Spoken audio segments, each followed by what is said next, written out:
Attention all senior citizens, meron na po ba kayo nito? Madali lang makakuha. Magandang araw po sa ating manonood at welcome po muli dito sa ating channel na Just Infos and Updates.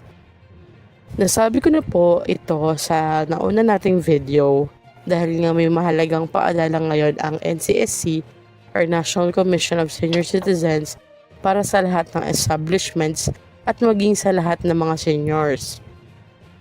Ayon sa inilabas na pahayag, dapat tanggapin bilang valid proof of identity ang Digital Senior Citizens ID.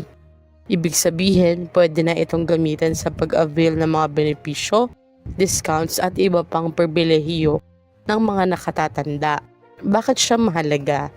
Malaking tulong ito lalo na sa mga senior citizens na madalas nakakalimot magdala ng physical ID, gumagamit na ng smartphone o nais na mas mabilis ang pagtransact sa mga tindahan, botika at iba pang establishments.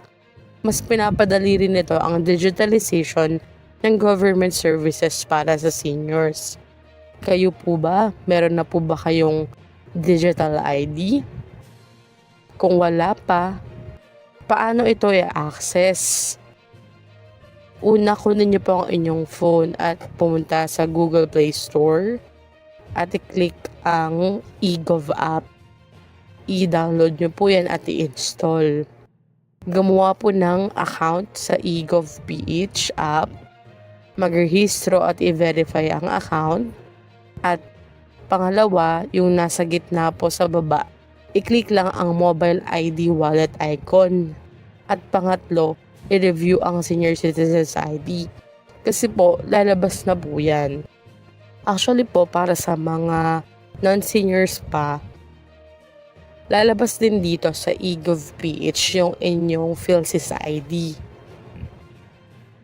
Paalala sa mga senior citizens, siguraduhin lang na malinaw ang details sa digital ID, official at verified ang source, at may iba pang backup ID kung kinakailangan. Marami namang mga natuwa sa hakbang na ito dahil nga mas convenient para sa mga lolo at lola. Pero may mga ilan ding nanawagan na sana ay malinaw ang implementing guidelines para maiwasan ang kalituhan sa mga establishments. Na kahit may digital ID na ay hinahanapan pa rin ng physical ID. Sa ngayon, mahalagang updated po tayo sa mga bagong advisories ng NCSC lalo na pagdating sa paggamit ng digital ID at benefits ng mga senior citizens. Kaya i-follow po ang official NCSC social media pages.